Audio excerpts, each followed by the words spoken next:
Up next in 50 for 50 is an album that is both near and dear to our hearts. It is gonna be our first podcast on the subject of Michael Jackson and, in this instance, his family, his group, the Jacksons. It won't First of several. Yeah, it won't be the last. We'll do a Michael album. We'll also do a Janet album in this series, but I like the idea of doing Triumph here, because one, there's nice time in the land of Michael Jackson, in the budding superstardom of Michael Jackson, where you got Off the Wall, Triumph, Thriller, like, he's about to just conquer the world musically around this time frame, so, Yeah. for that reason, it's good, but also I still feel like, and I was wondering what you thought about this, the Jacksons' albums in general, I feel like they're so overlooked still when you look at the entire his entire body of work. Like, the Jacksons' albums just seem like people don't really know them as well as either the J5 material or the Michael Jackson solo stuff. Right. You're right. I think to the average music listener, Michael was a little kid, and the Jackson Five had a bunch of hits, and then Off the Wall came out, Yeah. and Michael was a solo star forever. But Michael was a member of the Jacksons when Off the Wall came out. Michael was a member of the Jacksons when Thriller came out, and the Jacksons were a really important bridge from the Jackson Five to the Michael Jackson like icon, world renowned superstar, whatever. Okay, so the year is 1980. We are very small children at this point. We are. Do you remember how old you would have been when you first heard anything, Jackson's or Jackson 5 related? Feel like I came out of the womb listening to Jackson stuff. I remember some of my first memories as a kid are Jackson related because I remember we had the Destiny album at home, and for whatever reason, and I think like I've tried to think to myself, when did I become such a big Michael Jackson fan, or why actually did I become such a big Michael Jackson fan? And when you're a little kid, you maybe hear somebody who's like famous and talented with your name and you kind of latch on to it. And Mm. I think maybe like at the very, very beginning stage, it was like, oh, here is somebody else named Michael, who, you know, my whole family loves, and he makes records and they play in a house and all this stuff. But from the very beginning, I was a huge Michael Jackson fan. Destiny and Off the Wall, I comprise some of my earliest musical memories. So I knew the Jackson 5 stuff. Obviously, I knew the Michael Jackson solo stuff.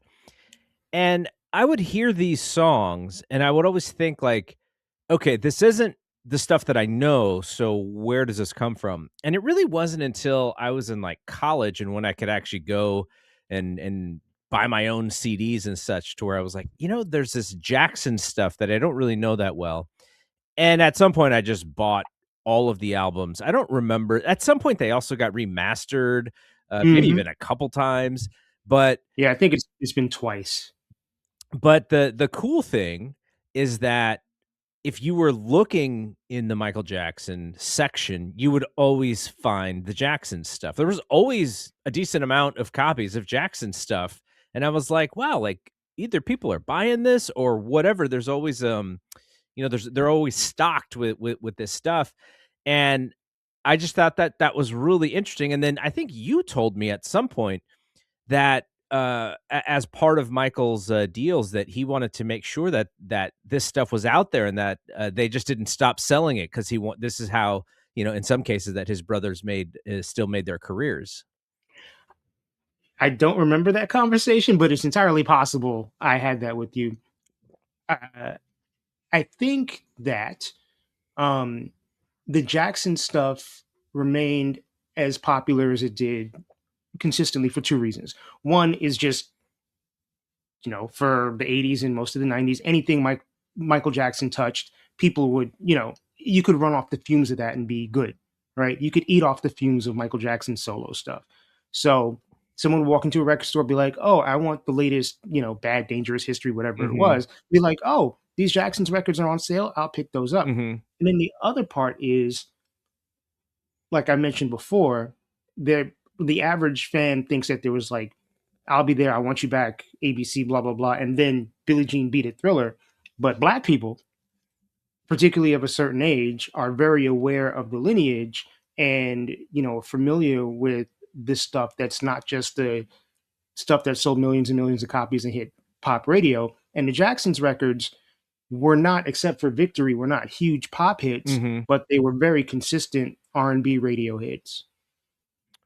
I went back in through college, and I was like, "Okay, I'm just gonna buy this stuff when I have the money," and I ended up buying all of it, and, even, even going through it, there's some inconsistency there, but there is, like, a time period of where they are growing, and if you listen to Victory, Victory sounds very much like a early to mid '80s record, the style, the Yes, it does. production. And then if you listen to the Jacksons, the first one, it sounds very much like an R&B '70s album because of the Right. time that it came out. So there's a nice little growth period in the sound of music and the history of music just by listening to those albums, which is really cool. All right, Yeah. so we're gonna come back, and even though we're gonna do this show about Triumph, we will talk about these other albums because we know them very well. Yeah, you can't not talk about the other albums without talking about, or if you're going to talk about Triumph, you can't not talk about the other albums. Okay, the year is 1980, like I said. On January 16th, Paul McCartney is arrested in Tokyo for possession of a half of a pound of marijuana. The remaining part of McCartney's and Wings' tour was subsequently canceled. Japan is still very much against any sort of drug happening. Well, he was like the OG Brittany Griner, right? Yeah.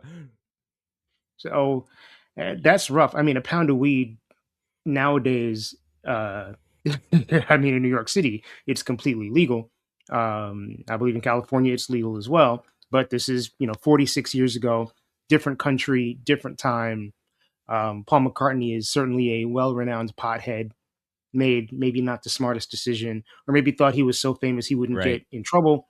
And then ended up doing a little bit of time in the Bing for rocking with some weed. I don't know if Japan is still this harsh on stuff like that, but I've heard stories where, people, get caught with it, and they're kind of like, "Just don't come back." Like, that's how much we do not like being associated with this stuff. I mean, moral of the story is don't bring drugs into a foreign country. Right. So 9 days later, he is released, and he's ejected from the country by Japanese authorities. I like the word ejected. February 19th, Bon Scott, lead singer of AC/DC, dies in London. Uh, the common folklore, according to Wikipedia, is that it's pulmonary aspiration of vomit as the cause of his death, but the official cause is listed as acute alcohol poisoning and death by misadventure. Misadventure. That's another word I find really interesting. Death by I mean, it sounds misadventure. like, yeah, it sounds like he was a hard partying dude, got really, really drunk, um, and probably passed out, and his body started to throw up, which is what happens when you're really, really drunk. And maybe he didn't get up in time, and he choked on his own vomit. Yeah, sometimes these people are so out of it that they are not responsive. They are not like waking themselves up Right, to get up. right. Um, so then on the 27th, that would be the 22nd annual Grammy Awards, hosted by Kenny Rogers. Billy Joel's 52nd Street wins Album of the Year, while the Doobie Brothers' What a Fool Believes wins both Record of the Year and Song of the Year. Ricky Lee Jones wins Best New Artist. I remember watching that show. No way. Yeah, I remember, You're and like 3 years old, dude. I was 3 years old. And honestly, the only reason I remember watching that show is because of Michael McDonald of the Doobie Brothers, because he sang, and I was I was raised by my grandparents. I was watching it with my grandmother, and my grandmother was like, "Why is that man eating the microphone?" And I will remember that for the rest of my life. Uh, core core memory Yeah, from toddlerhood of Michael McDonald singing way too close to the microphone. that's awesome. March 19th, Elvis Presley's autopsy. I don't know what I was gonna do. I've had some problems reading on this show in previous episodes. His autopsy was subpoenaed during autopsy subpoenaed. Those two words do not sound exactly the way that they are spelled. Elvis Presley's autopsy was subpoenaed during the trial of George Nicolopoulos, who would later be found guilty of over-prescribing drugs to Presley, Jerry Lee Lewis, and other clients. The Mark Doctor. Hmm. Well, there's a through line to Michael Jackson in a Lots couple of of ways. athletes, through line to a lot of athletes, to people who are able to get access to stuff just by signing some autographs and taking some photos. Yep. May 4th, America's Top 10, the television version of radio's American Top 40 and hosted by Casey Kasem, debuts this week in syndication. Do you remember I watching this show? loved that show, man. It was Saturday mornings. It was like you get your cartoon on, and then at 11 o'clock, you watch Soul Train or American Bandstand, and then at 12 o'clock, America's Top 10 came on. That was my Saturday morning for years. There you go. June 25th, the Sony Walkman goes on sale in the United States. How old were you when you remember having a Sony Walkman? I was a teen. I mean, probably early high school. I was a teenager, so probably 13 or 14 before I had, and I didn't have like a Sony Walkman at first. I had whatever the bootleg version of, and it might have been an Oni stroll person or something like that. It was definitely off But brand did it work? uh, for a while Okay. until it didn't. I want to say, I don't know, I was probably like 10 or 11 when I Oh got wow. one for Christmas, I think. I remember being fairly young because the evolution was like Sony Walkman, then like mini boombox, and then like room stereo system. Like there was like an evolution of those things. And I think I had the Sony Walkman first. Okay. And then Yeah, I you would went have with the it. headphones, the wiry headphones, and the Mhm. foam that would always rip like within like days, and you would just end up not having the foam on your headphones, and it would just scratch your Oh yeah. ears. Yeah, I mean, the other thing is that, growing up in Brooklyn in the late 80s, early 90s, if you had a nice Walkman, that shit was going to get stolen. Oh man, you got to hide it.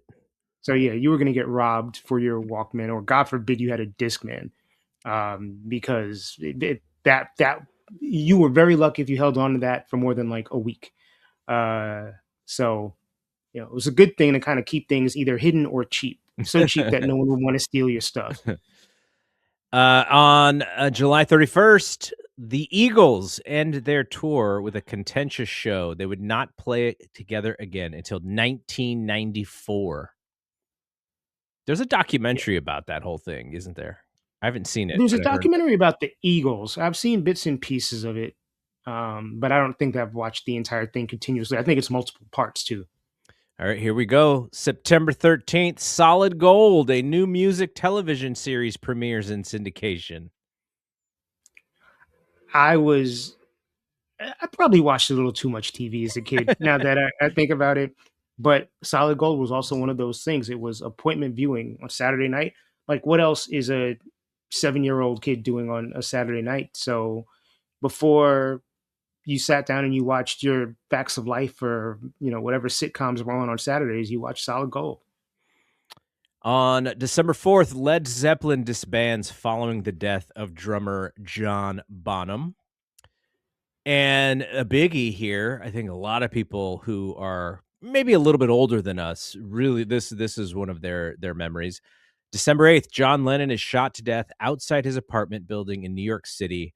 Lennon's single, Just Like Starting Over, subsequently becomes a number one hit in many countries, including the US, UK, and Australia. Yep. I Yeah, think I don't know that I was conscious of who John Lennon was at that point.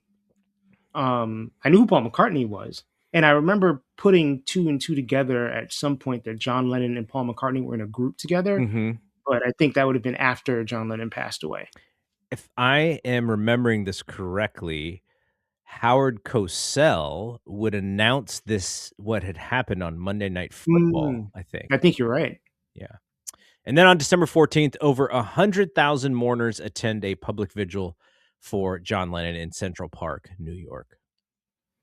Which I believe that area is still commemorated Strawberry Fields. I've walked through it a number of times. All right, let's get into the transition from the Jackson 5 to the Jacksons. The transition from Motown to CBS Epic. It was a kind of a crazy divorce. Now, I have notes down, but had I not had notes down, I'm sure Mike could have told us the entire story. But I will lead him through, and then he can bring up the things that he wants to talk about here. So, this divorce involved a multi-million-dollar lawsuit, a name change from the Jackson 5, which Motown owned, to the Jacksons, and a family split that saw Jermaine stay back at Motown while his brothers moved forward. So the timeline, June 30th, 1975, the Jackson 5 officially announced at a press conference that they are leaving Motown for CBS Records. About a half a year later, Michael and his brothers give sworn depositions in the Motown lawsuit as Berry Gordy sued them for breach of contract and the rights to the name Jackson 5. A couple of months later, the Motown contract officially expires and the CBS contract becomes effective. So if the Jacksons knew that they were still on the hook for, I don't know, 9 more months or whatever, why did they announce where they were going before they could actually get out of their contract? Somebody gave them bad advice, is my assumption. Um, like I feel like Berry Gordy was gonna end up messing with them regardless, Mhm. because you know it's the Jackson Five and they're a proven commodity. Motown was maybe not doing so great at that point, and you know, uh, I don't think anyone left Motown without Berry Gordy kind of trying to like mess with them, poke them a little bit. So then, in June of '76, so you and I are born at this point. We're here. The group rebrands as the Jacksons because Motown, the legal battles confirmed that the label owned the trademark for the Jackson 5. And the next month, they begin recording their debut Epic album at Sigma Studios in Philadelphia. And in November 5th, which is my mom's birthday, in Oh, 1976, the self-titled album, The Jacksons, is released, featuring the lead single, Enjoy Yourself. So this wasn't necessarily only about money. It was obviously also about our creative differences, artistic agency, the ability to grow up as a group and as a band and as adults. Um, they were not allowed to write or produce at Motown. The hit makers would do all of that for them. And then there was also a royalty dispute, which is often the dispute in music. And they were getting 2.7%, which was lower than what they thought a group of their status would be able to command. And the deal with CBS, they got $1 million per album, and eventually the rights to produce their own material, which they actually were able to do with Destiny and Triumph, the album that we are going to really dig deep into. correct. So this is an like, it's so funny because a lot of what I believe or what I think of the Jackson story comes from the docu series from years and years and years ago. Joe, Uh, you a liar and a cheat, and I stop, don't want you no more. stop beating the kids, Joe. God. I recently bought that on DVD. Did you really? Okay, it's not for sale in the US, like, no US who I don't even know who, I guess it was You could ABC. probably yeah, you could ABC probably put watch it that on on, right? YouTube now. So you may be able to watch it on YouTube, but I was looking for a copy. I think it was actually for this once we started talking about doing this, I was like, I kinda wanna watch this again." Now, I didn't watch it for this, but maybe before we do a Michael album that we're gonna do. I'll rewatch it. But I had to buy the Australian version because that was the only way that I was like on eBay. There's like a DVD of the Australian release of this movie, and because it's not out anywhere. It's like I guess maybe it never got released on DVD in the US. I feel, uh, I remember maybe not. videotapes Yeah, there back was in the definitely a day.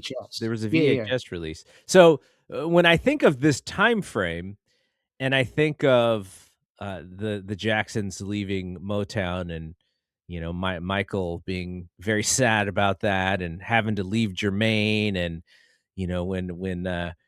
when we're on stage and I look towards my left, who's gonna be on my left, and it's not Jermaine, like, that whole thing, like, that's my memory of this entire scenario, and I don't know exactly how it worked, but just that's how powerful that film is because 'cause I've seen it so many times. Good God. Okay, but you know that you like that too. You know that you've watched it a bunch of times. It was when it came out, it was event watching, for sure. And VH1 replayed it a handful of times, and if I was flipping channels back in the days when I had cable and saw it was on, I would sit and watch it. Yeah, it's very easy to just get sucked back in.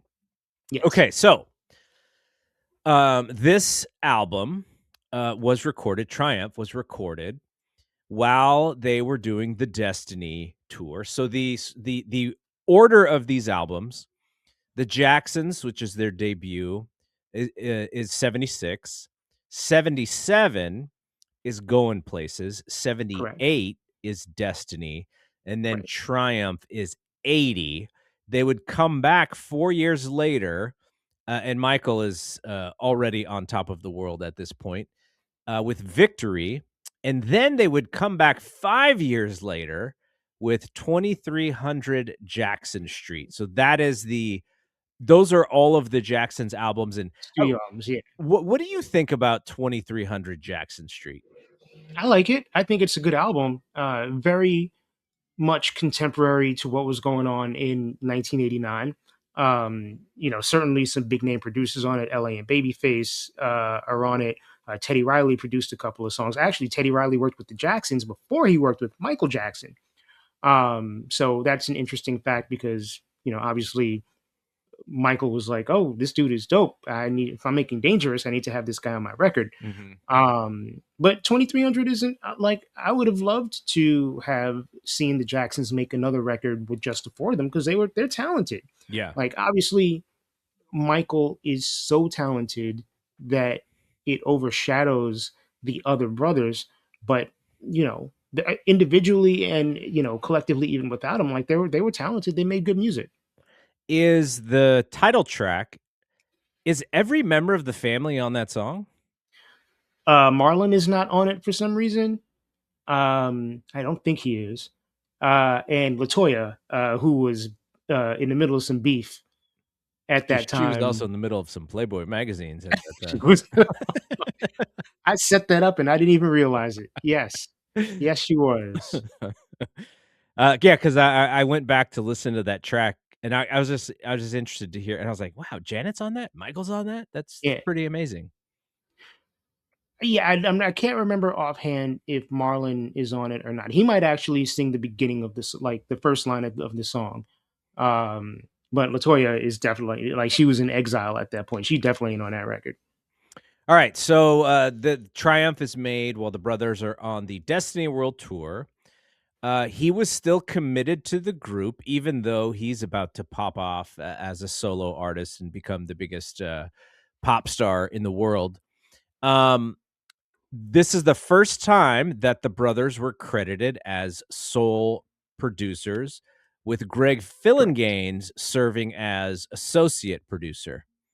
Greg Phillingane's like he saw everything. He needs to write a book. Yeah. He's like one of Like the that dude, best podcast guests of all time. you know, I don't know that I've ever seen him on a podcast or heard him on a podcast. I think he might have done like one of those DJ Vlad things back in the day. Questlove. He was on. Oh, he was on Questlove Yeah. Supreme. That is correct. That is Yeah. correct. Because yeah, he talked about getting his name taken off, but don't stop till you get enough. I remember it. Now. Yeah. So the sound, as we were talking about, as we head into 1980, the sound is updated, more synthesizers. And, I was thinking about this as I listened to Can You Feel It? Because Can You Feel It?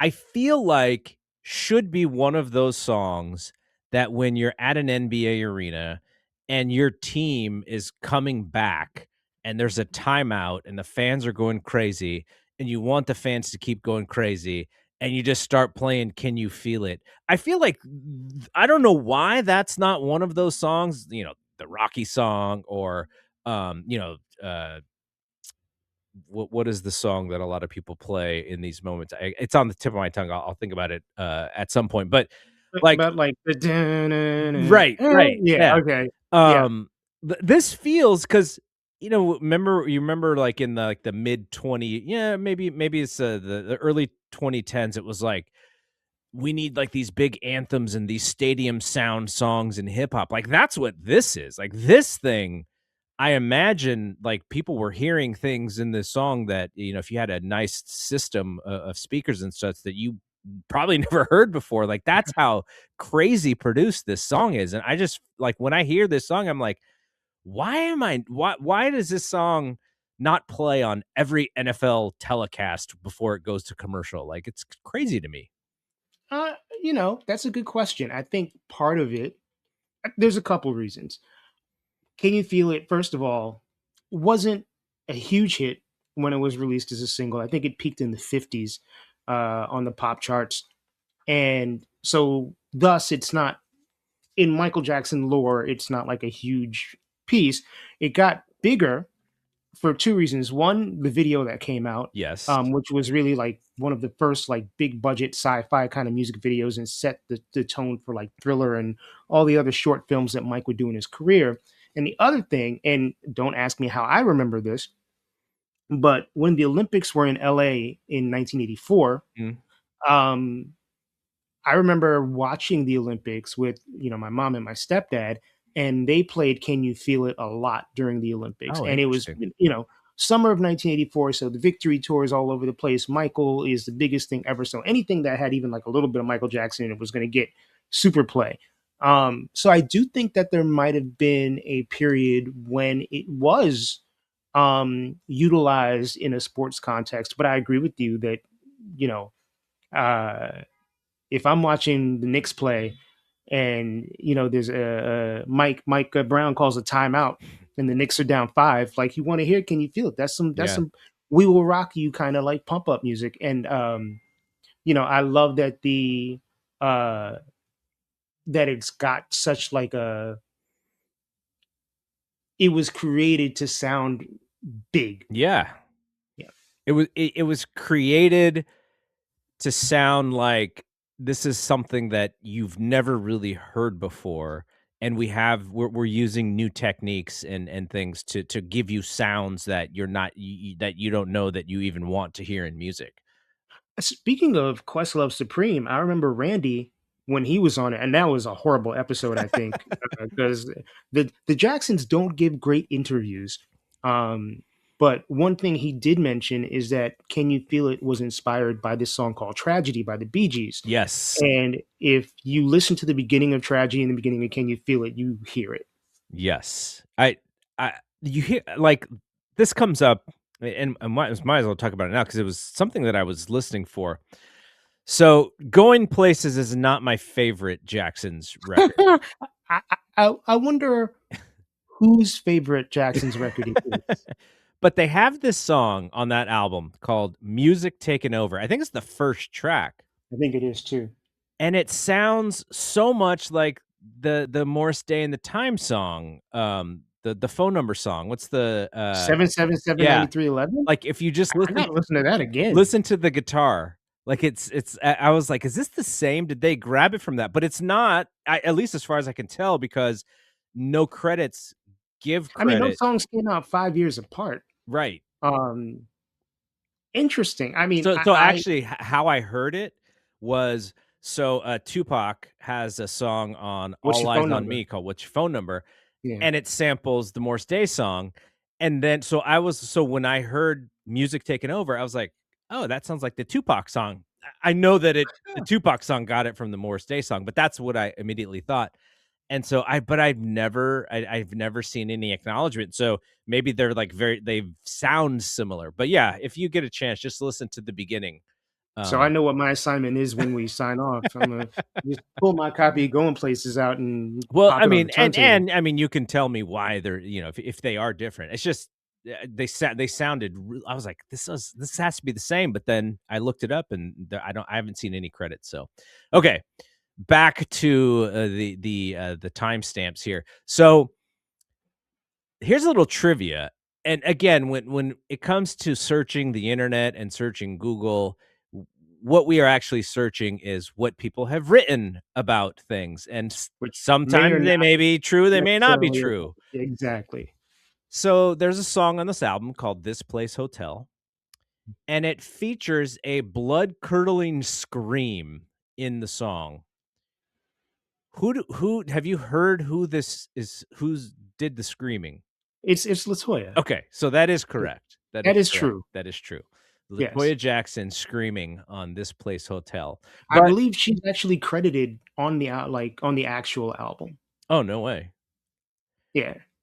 Okay, so from a chart perspective, this is the first album to hit number 1 on Billboard R&B since the Jackson 5, and it eventually went platinum in December of that year, selling over 1 million copies.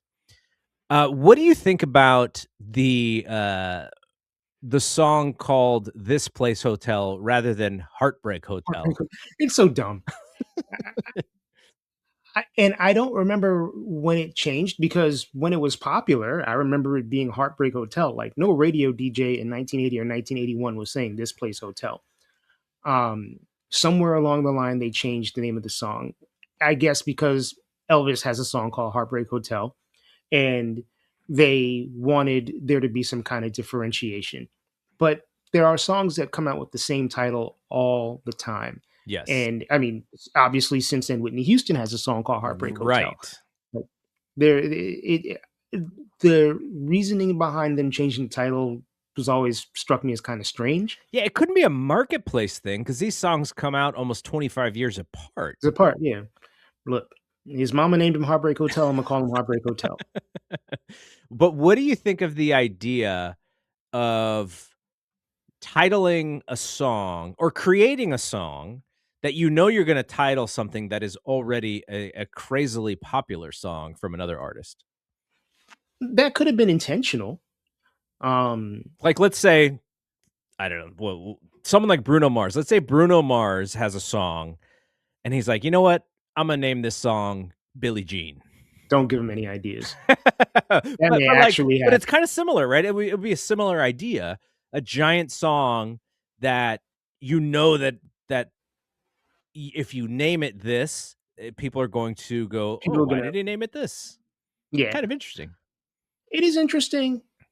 Again, like they're two very, very different Yeah. songs. And I don't think at that point anyone was going to be like, oh, here's the Jacksons with this song, and here's Elvis Presley with their song. Are they the same song? Who knows? I don't know if anybody even would have had that mindset back then, but I don't know. Now, Like I said, if I know it is Heartbreak if Hotel. Elvis was alive at that point, he could have been like, "Come on, couldn't you guys have called it Heartbreak House, like Heartbreak Ridge? Like, it had It to be doesn't. Heartbreak Hotel, It has to be a two-syllable word. Heartbreak Motel." And Michael Mm. Jackson's like, "I've never stayed in a motel in my life. What are you talking about?" Seriously, yeah, exactly. Get out of here. What's a motel? So we talked about the music video for "Can You Feel It?" Uh, I I remember there's there's so many video cassette releases from Michael Jackson over the years, and there was one where Dick Clark was interviewed, and he said something to the effect of, Michael handed me this thing and he said, I want you to play it on was it on American Bandstand? Yeah. And Dick watches it and he's like, this is great, but people don't want to watch this. They want to watch you. So why would I play this? And he said it just shows you how ahead of the time that Michael was, because this is pre MTV. And he's saying, basically saying, Michael saw the future of what people would actually want to watch when it came to music videos. Yeah, and I mean, to be fair, there were clearly music videos before Can You Feel It came out. I mean, there's a video for Don't Stop Till You Get Enough. There's a video for Rock With You. There was a video for Blame It on the Boogie. So videos existed. But where Can You Feel It is different is that it wasn't just like a video. They extended the song. There was this extra like sci-fi element to it. It was an expensive video. There was a lot of special effects. What are they And it had, sprinkling on the world? What is that who the stuff? hell knows? Somebody got to ask Mike that. But it's, hey, just spreading glitter on everybody, making them itch. I don't know what it is. But as someone who was alive and like remembers watching that video, like for its time, the special effects were kind of crazy. It was certainly way ahead of it. Well, it was, ahead of its time. Like music video didn't really catch up to that for another like couple of years. So this album was so successful that they created or recorded and released a live version of this tour, which is a fantastic live album. It is a great album. It is one of my favorite. Like, it's kind of hard to compare because it's them on tour, but like it's one of the things that you know I would just constantly go back to. It's like, oh, I want to kind of listen to Jackson's or Michael's. Like, you know what? I'm just gonna listen to the live stuff. That because that album front to back is just banger after banger, and there's The funny little first, sequences in it, and you know, um, it's the thing where Eddie Murphy gets the skit about how Michael Jackson always wants can I come down and talk to you? yeah, because he does that and She's Out of My Life or whatever. But yeah, and then when we were talking about New Edition and the little skits that they came up with and they're joking around come from this as Mhm. well, from Yeah, this yeah. album. Yeah, Jackson's Live was the first CD I ever bought my own money. Wow, what year would that have been? It was 90s. It had been like 92 maybe. I wanted a Michael Jackson record. Uh I had Dangerous on tape, and I walked into a record store and Jackson's Live was probably on sale for like 7.99 or 8.99 Mm. on CD, and I was like, I have $10. I'm gonna buy this. I have $10 and a new CD player. I'm going to Yeah, buy this. yeah. So the albums themselves, the first one, the Jacksons, would go gold. Going Places would also sell over 500,000, but I believe it is the lowest selling of the bunch. Destiny goes platinum, Triumph goes platinum, Victory goes platinum. Victory actually went 2x platinum in the US and sold the most over in the world, obviously, mostly because of Michael's solo star status. Right. And 2500 Jackson or 2300 Jackson Street also sold about 500,000 worldwide. The In the singles US. It went gold in the US. oh, did it? 2300, The yeah, it went gold in the US. Okay. The note I had said worldwide, but I will trust your knowledge of all things Jacksons. All right. So the singles, Enjoy Yourself from the Jacksons' self-titled debut on Epic was number 6 pop and number 2 R&B. Show You the Way to Go in 77 was 28 pop and number 1 in the UK. They're only number 1 in the What's on the UK UK? of all the Weird. songs. Show You the Way to Go. Interesting. Shake Your Body in 79 was number 7 on the pop chart and number 3 in R&B. Lovely One, 12 on the pop chart, 2 on the on the R&B chart. This Place Hotel, Heartbreak Hotel was 22 and number 2. And then Can You Feel It didn't actually chart very well in the US. Only number 77, but it was a bigger hit in the UK. And then State of Shock on Victory with Mick Jagger was a number 3 on the pop charts in the US. That doesn't surprise me, but it's not like I remember really hearing this song throughout the years on radio. because they don't play it anymore. I mean, State of Shock, like Triumph came right after Off the Wall. So Michael is already super successful as a solo artist. He's got number one records. Triumph, like there were eyes on Triumph because Off the Wall had been so successful.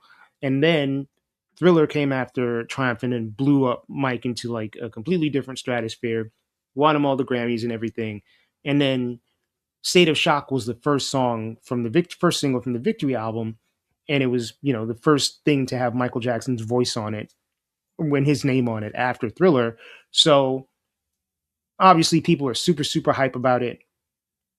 Everybody's looking to hear what the song sounds like. Mick Jagger's on the record, so there's interest from maybe people who wouldn't necessarily be listening to Michael Jackson, Mm-hmm. who are Rolling Stones fans, and I think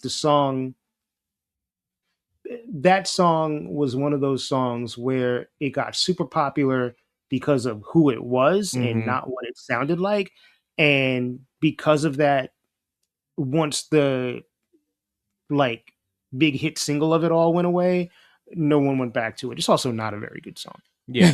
It's very recognizable. Like, I Yeah. can immediately hear it when it comes on, but it's never one in the catalog that I go back to. Like, you know what? I haven't heard this in a while. I'm like, whatever. Maybe once or twice a year I'll go back and listen to it. And for other trivia, like State of Shock was originally recorded with Freddie Mercury of Queen, and Freddie was eventually replaced by Mick Jagger. It's a little blurry as to why that happened. But I think Freddie Mercury was probably better suited for that song than Mick Are there Jagger was. versions of that song out there? There were. I think you can probably go on YouTube and pull it up. Interesting. Yeah. I Yeah. mean, from a vocal perspective, that sounds like a more interesting song to me. Right. Okay. We like to do this segment called Grammy Redux. Oh boy. And the only Jackson's song, or the only Jackson's nomination, as far as I can tell, is the 1981 Grammy Awards for Best R&B Performance by a Duo or Group.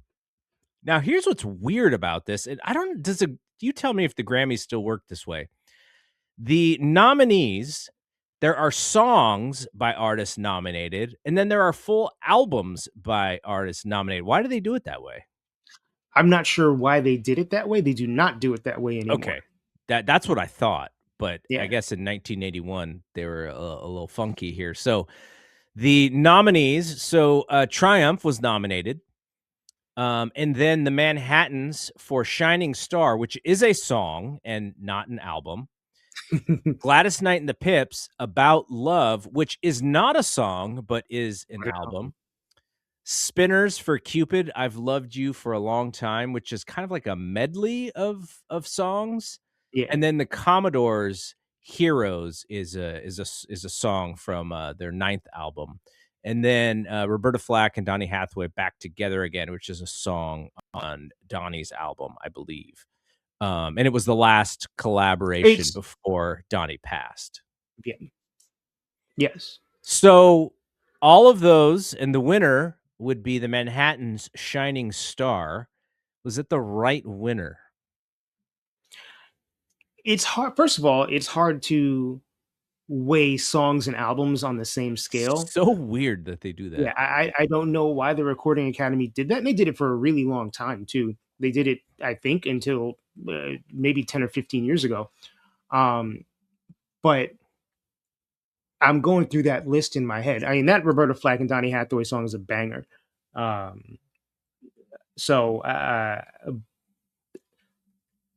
if I'm thinking, what do I go back to the most? At Triumph is clearly like my favorite. Right.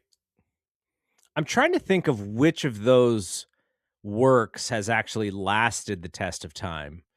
Because now as we're I talking, this is, 40, 45 years have passed. right. So obviously for me, the Jacksons album is still in existence for me because I'm just a big Jacksons fan. But I would say I feel like Shining Star has lasted more maybe through like I don't know if it would be like commercials or Has it been jingles. commercials? I mean, Shining Star, Manhattan Shining Star, you'll probably still hear on like easy listening radio, like Mhm, really like oldies, easy listening radio now. Um, and Back Together Again, you like old school, like the radio stations that play like old school R&B or mhm. disco from like the early 80s would probably play that. But the bigness of Michael Jackson compared to everybody else that was nominated, I think just kind of indicates that Triumph is heard more these days than the others. Yeah. All right, and I have a follow-up one. Same year, Best Rhythm and Blues Vocal Performance Male. The Mm. nominees were George Benson, Give Me the Night, Stevie Wonder, Master Blaster Jammin', Al Jarreau, Never Given Up, Larry Graham, One in a Million You, Jermaine Jackson, Let's Get Serious. Greasy Jermaine. Let's Get Serious is a really good song, by the way. Let's Get Serious is a jam. Stevie competing against himself too, because Stevie's Himself, on pretty that much. song too. Yeah. Stevie wrote, produced, and sings on it. So it's basically like a Stevie Wonder song featuring Jermaine Jackson. Um, Let's Get Serious is a great song. I would personally probably give the award to either George Benson or Stevie. I Mhm. mean, Master Blaster is such a like a dope record. Um, and Give Me the Night is a really fun record too. Give Me the Night was Um, the winner. was it? Yeah, I didn't know that. Okay. All there you right. go. All right. I was right. All right, let's All go right. through let's go Not right. I agreed with the people who voted, I guess. let's go through a couple of questions about this album. Okay. What is your favorite song on Triumph? My favorite song is Heartbreak Hotel. Um, it is very much in line with, like, you can draw a straight line from Heartbreak Hotel to Billie Jean. Mhm, Those songs, from the lyrical content to the production of it, those songs sound really similar. Also, Heartbreak Hotel is essentially a Michael Jackson solo record. mhm. I think Tito might play guitar on it, but Michael did all the lead and background vocals. He wrote the song. Um, again, and it stood the test of time. Like, again, it's a great story. It's very like mysterious sounding, and it's danceable. So he kind of hit every note on that. I think Can You Feel It, Lovely One, Heartbreak Hotel, those are my 3 favorite songs on the album. I lean Can You Feel It, just in general. I think that's that might be my not to tease our, top 5, Blew it episode up. that comes out, after this one, but Can You Feel It might be my favorite Jackson song. It just sounded Of all so of them? futuristic to me, Like on this album or ever? ever. Oh wow. Not Interesting. Jackson 5, but just Jackson. Right. One really interesting story about that is, Can You Feel It is the first song on Triumph. And the first voice that you hear singing on that song is actually Randy and not Mhm. Michael. um Randy, one a reason that the album actually came out later than it was supposed to is because Randy was in a car accident Mm. at the beginning of 1980 that he almost died. His legs were almost amputated. Like, he was a really, really horrible car accident. um and part of the theme of Triumph, and they gave Randy, or didn't give Randy, he was 1/5 of the group. Randy kicked off that album as kind of like a way to like show he persevered Yeah. over his accident. So Can You Feel It, I feel like, has like emotional meaning, and it's a great song. It's just I don't like it as much as Heartbreak Hotel. I saw these guys, in concert, out here at a place called the Mountain View Winery. Oh wow. This is not that long after Michael passed, by the way. Okay. and they were as a group. You know what? Actually, I don't even remember the time frame, but what I remember, and you'll remember this. Remember when their mom was kind of like people didn't know where she was? They were like, where is she at?" Hmm. And like, "Who's, did someone kidnap her?" And so this was around that time. So when Michael died, probably a couple years after. But so we're at this concert. And by the way, I know Michael was not there. These guys are still really good. Yeah, They're they're they've been performing for 60 years. Like these guys are top notch professional performers. they're excellent. And so the concert was awesome. And but there's a moment in the concert where and we had great seats. My buddy Prakash, shout out to him. He had purchased these before, and then his wife couldn't go, wife at the time, and now he was like, "Do you want to go?" I was like, "Hell yeah, I want to go." And so I think we're in like the second row. And so all of a sudden we see like security guards come out, and we're like, "What's going on here?" And all of a sudden the mom starts walking.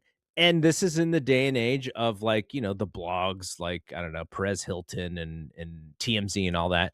And there were stories about where is their mom? Like nobody knows where she is. And I was like, "Hey, she's right here. Maybe This I should take a chaplain is right picture. there at the concert. I should take Right. a picture and send it to TMZ and have them give me, $50,000 for it." Oh God.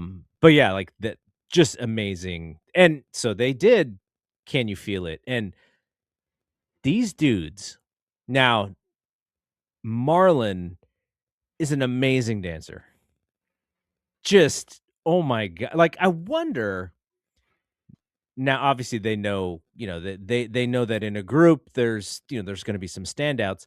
But I do wonder if he kind of feels like, how far how much distance was there between him and Michael from a performance standpoint? Like, how close was he to be able to do the things that Michael was able to do? Because this man was in his 60s or whatever, or maybe even old. I don't remember how old they were at the time, but this man was dancing his ass off. I mean, Marlon is a super talented person, and I would say go on YouTube, and there is a performance from not the Arsenio Hall show, but the Late Show with Joan Rivers when Arsenio Hall was hosting it. Oh, okay. And I thought you're gonna give me some Nia Peoples, but okay, go nah, ahead. nah, not the Party Machine. Um, and Marlon Jackson is the musical guest, and he performs, and he kills it like solo. It's just him, and you know, it's got to be hard to be in that shadow. You know what I'm Yeah. saying? Um, because no one's going to judge you on your own merit. You're always going to be judged against Michael and, at that point, Janet as well. Yep. Um, and it's really hard to not come up short against the best to ever do it. And he also had the example of Jermaine, who was supremely talented on his own and Right, was a successful solo artist post the group.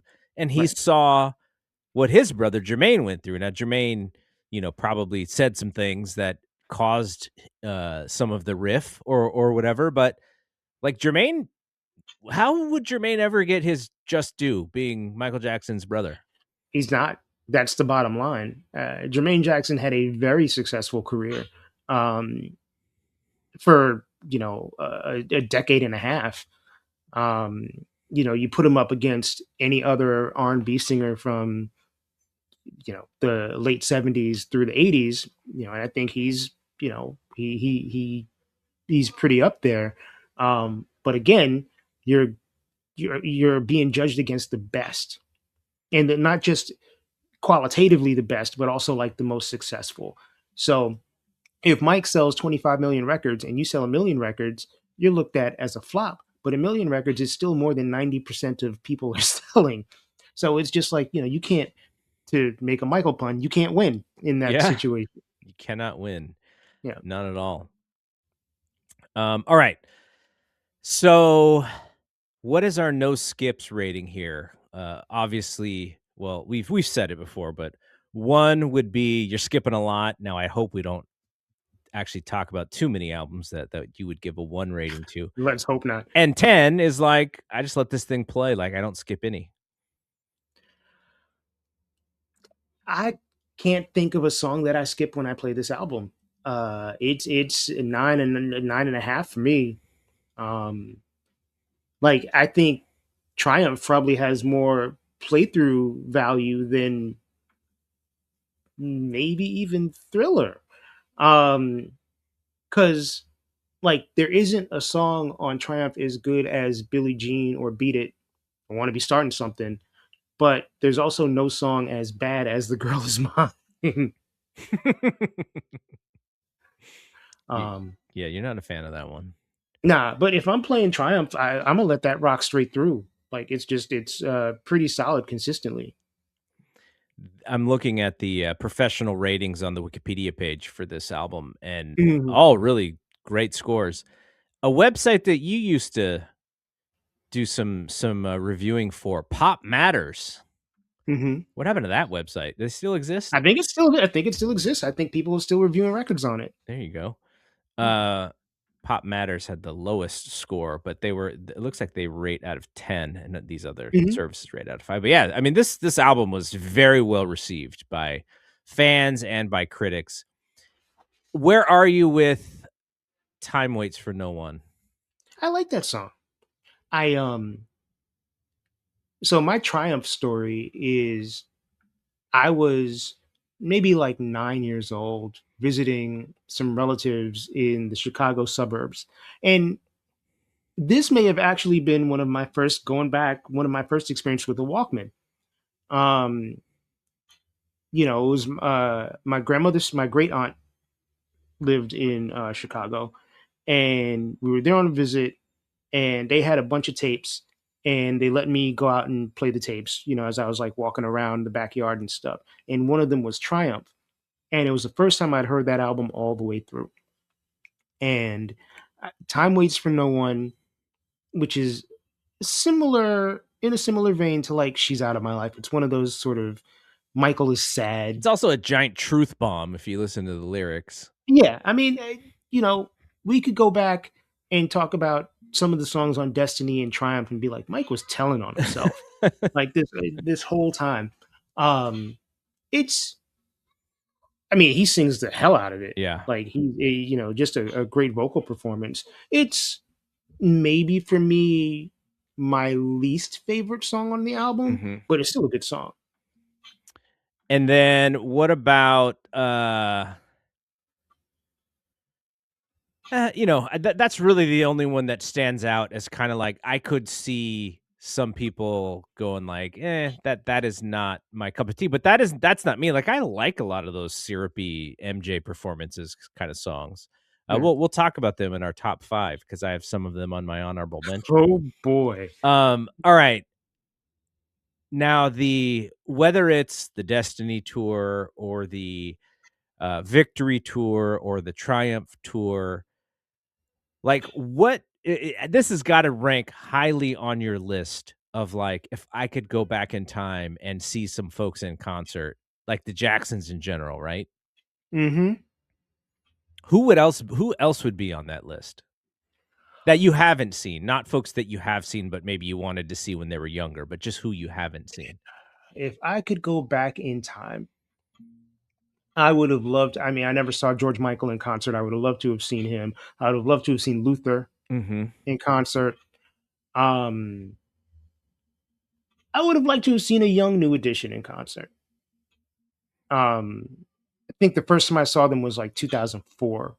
No, 2003. It was right before they got signed to Bad Boy. Mhm. Um, it would have been great to have seen like Bob Marley in concert. Mhm. So there's a handful of like what ifs, And right? you've seen Stevie and Prince. I've seen Stevie twice. I saw Prince once. You didn't see Uh, Michael solo, did you?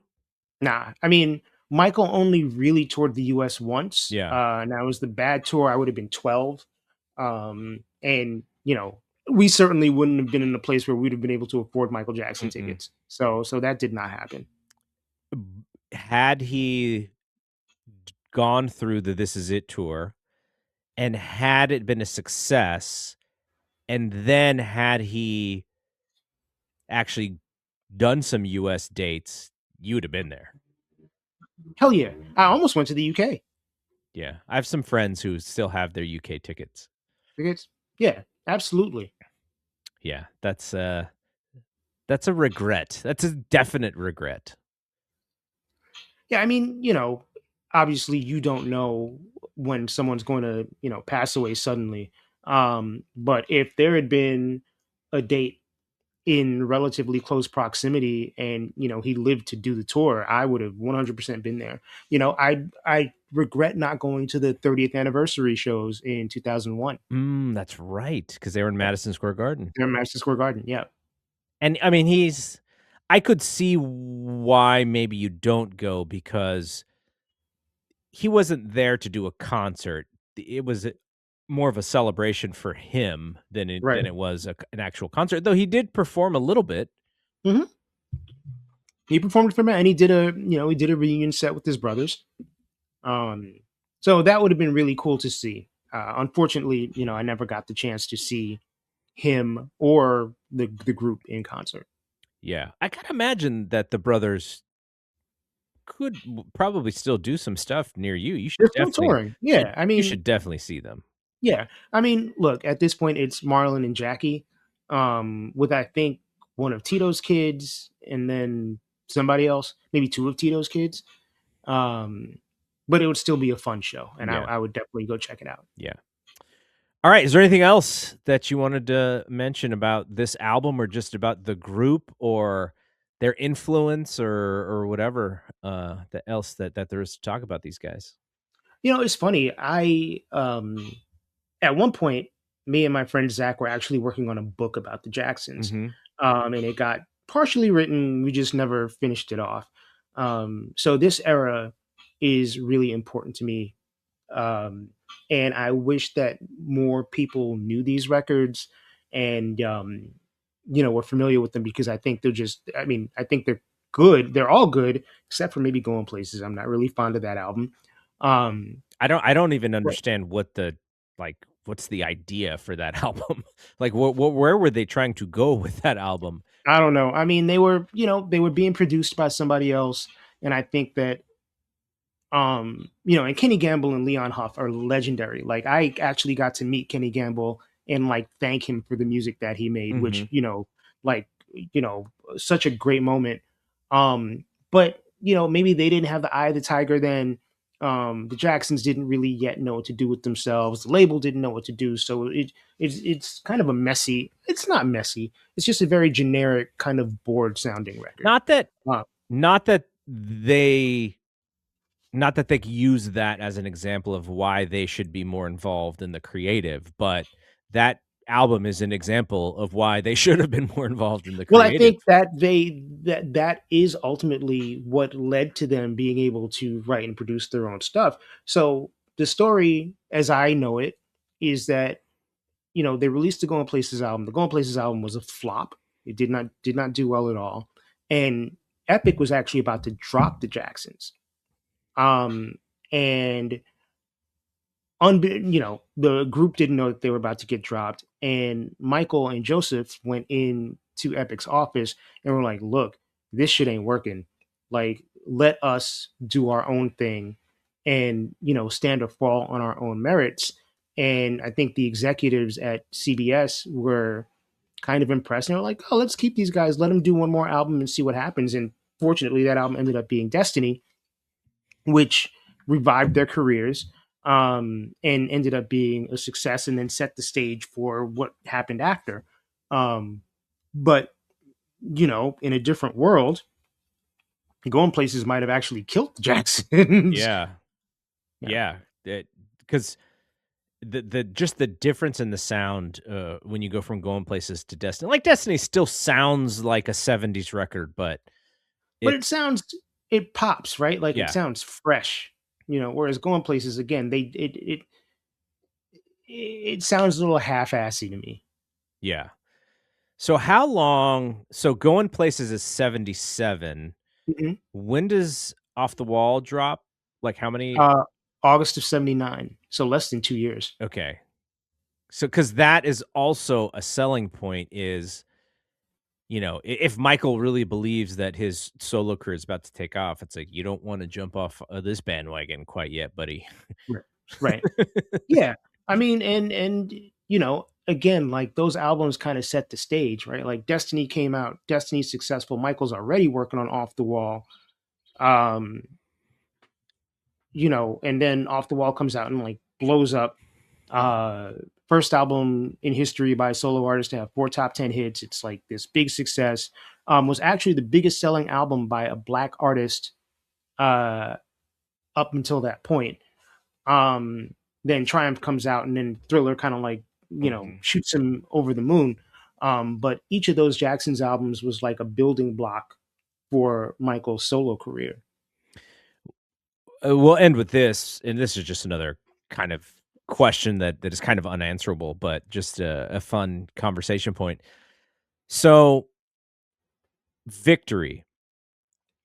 I feel like there are pieces of Victory that are there to be, like, awesome,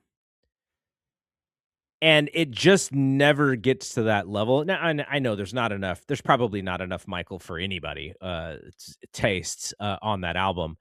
And he is such a big part of the Jacksons, all of the albums. Like, he's like doing so many different things. So to take him out for whatever reason, I'm sure he was just a busy dude. And you're trying to get some of the other brothers to kind of replace what he would do. I I just wonder, like, it's one of those things where I'm just like, could someone have, in putting this thing together, I know that this wasn't something that was on his mind, something that he wanted to do. He kind of had to get talked into it and maybe guilt tripped into it. Yeah. But if you get him, like, if you get a week of his time, I feel like this album could have been, like, incredible. I think, and I don't know if it came from Michael or if it came from the other brothers, but they were trying to be like, okay, well, let's make this a democracy. Let's let's give everybody their chance to shine. Um, and I think Mike was like, cool, I'll play the back a little bit, even though I think Michael is still the brother that you hear the most on the album.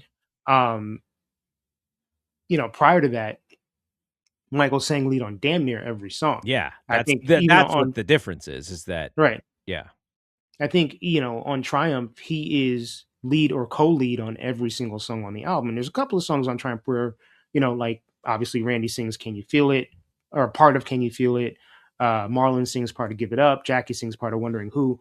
But, I think for Victory, there was more of a sense of, I'm gonna try to bring y'all up here. Like I'm still here, but instead of me being here and y'all are here, like I'm gonna give y'all a chance to like prove yourselves or just make it more equal. Um, and I'm gonna minimize myself a little bit. And again, like I don't. Victory is not a an awesome record, but it's also not a bad record. No, I don't think Um, it's a bad record at yeah, all. I think this thing could have been, like, amazing. Like, it could have right. been so much better than it actually turned into be.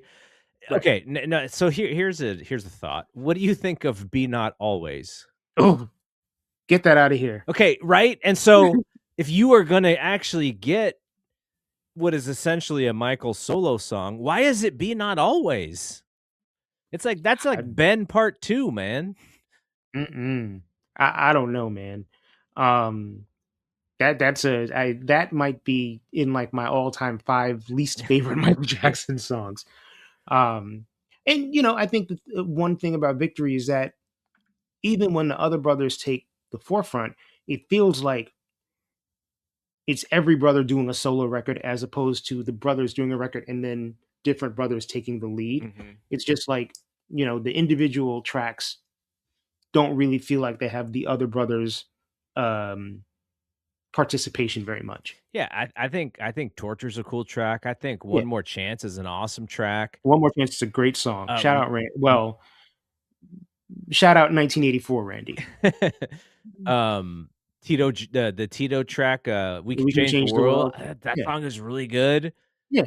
Like, this is back when, we're only talking, like, 8 songs or whatever for the album, but Mhm. if you get "Be Not Always" out of there and get, Yeah. like, a real big Michael Jackson track, that just changes the whole trajectory of that album, I think. Like, "Mike, would you like to exchange this song for another song?" Do you have something else? "Oh, sir, Okay, anything else." Mike, would you like to keep it "Be Not Always" for bad? We will allow you to have it for bad. Yeah, we'll Take allow it you to for have this. bad. Just give us another song. Oh, man. All right. That's gonna be it for our, 50 for 50 review of Triumph, which is, an album near and dear to our heart.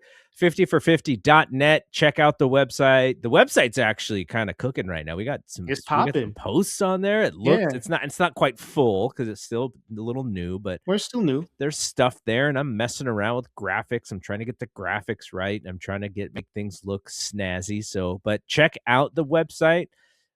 Also, the YouTube page, if you can subscribe to that. We're still looking for more subscribers. We're going to put some shorts up there as well, which might be a little bit more of like timeliness of things that are going on in music and all that. But thank you very much for coming along this journey with us. I've already heard some very cool feedback from people who I didn't really expect to hear from. Oh. I have kind of like a Twitter friend from back in the day when Twitter was real Twitter instead of what it's become. And we had this group of San Francisco Giants fans. We all would kind of meet up from Twitter. And one of the people, her name is Stephanie. She's one from back then, but she popped in to say, "Oh, I liked what you guys did. I got to see some of the videos." I was like, "Oh my gosh, like, I didn't expect that one." So I've been hearing from people like that, and Dope. I think people are enjoying it. And you know what is resonating, I think, are people who are kind of close to our age, but how we attack these albums is like how how how did you hear it through your childhood and what does it mean to you? Because that's Yeah. really what is different about music from other art forms. Like, I'm sure people go, "Oh, Star Wars, like it meant a lot to me as a little kid." And there are movies, of course, that happens to, but music, because music is such a personal experience, it's Mhm. weird in that it's a personal experience, even though everybody has the same opportunity to listen. But for Right. whatever reason, because of how you listen, you kind of just internalize it, like almost like this was for me. And so I think that's pretty cool when I hear stuff like that from people, because there was a buddy who was listening to the New Edition episode, and he was like, "New Edition's my guys. Like, I remember X, Y, and Z," and so he was all fired up about that. I'm like, "Yeah, that's why we're doing this, because this is music I that love that. touched us in that way." So, Yeah. all And right. I hope that people reach out to us and share their memories of the music as well. Yeah, no, it's been a blast so far. Okay, we'll be back with another episode, and we'll be back with different episodes too. Our top 5 episodes, our episodes of the Cool Check-in, and then we're also putting posts on the website based off of the playlists that Mike creates from our top 5, so you can check for those as well. All right, for Mike, I'm Double G. See you when we see you. Peace out.